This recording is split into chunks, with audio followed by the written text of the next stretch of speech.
La cité d'Yar el-Shems, au cœur d'Alger, à près d'1 kilomètre de la présidence de la République. Des dizaines de constructions de fortune, collées les unes aux autres, de minuscules logements F1 et F2 construits sous la colonisation française. Nous sommes allés à la rencontre de ces jeunes qui se sont révoltés pour des logements décents. Ceux qui acceptent d'être filmés nous montrent les blessures de la veille. Regarde, un policier m'a frappé avec une pierre. Et ensuite j'ai pris des coups de matraque. C'est juste du mépris tout ça. Et la démonstration se poursuit. Les jeunes veulent à tout prix nous montrer leurs blessures.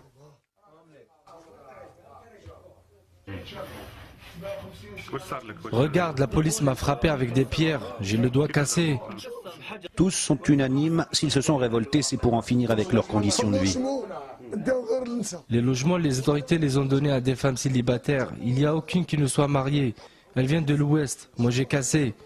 Et j'espère que tout le monde se soulèvera. S'il y a soulèvement, peut-être qu'enfin on sera des hommes avec notre fierté. Qui nous donne les logements, on arrêtera. Sinon on continue. Yassine, la trentaine, décide de nous faire visiter son F2. Avec son père et sa mère, ils sont 10 à vivre dans ce baraquement. Regarde les toilettes, regarde où on vit. Dans cette chambre, on est 4 à dormir, on fait la relève pour dormir. Fiancé, il vient de faire sa demande en mariage. Mais il y a un problème. Aucune épouse n'accepterait ces conditions de vie. Je vais la mettre où? Si elle rentre, je serai obligé de sortir dehors. Je suis bloqué. Moi, je suis éboueur. Je gagne 50 € par mois, honnêtement. C'est mieux que 100 € gagnés par le vice.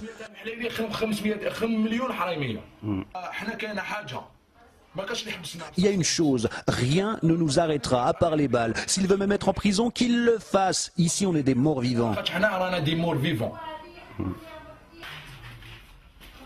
Madame Mouzaï estime qu'elle n'est pas la plus à plaindre. Il y aurait, selon elle, des cas plus extrêmes dans la cité.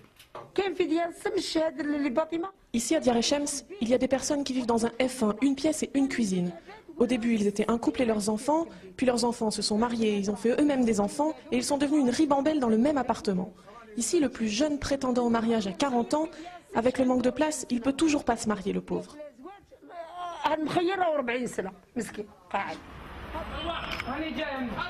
Nassim, la vingtaine, nous fait visiter les ruelles exiguës de la cité.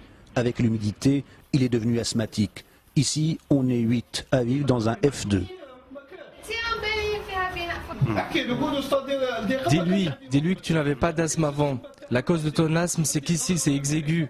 Il n'y a pas où ranger, il n'y a pas où dormir, le soleil ne rentre pas. Viens voir ce soir. Tu vas te dire que c'est impossible qu'il y ait des gens qui puissent vivre ici. 1500 familles vivent à Diyar el-Shems. En face du bidonville, des bâtiments ultramodernes. Un contraste que devront gérer les autorités pour éviter l'embrasement de la situation.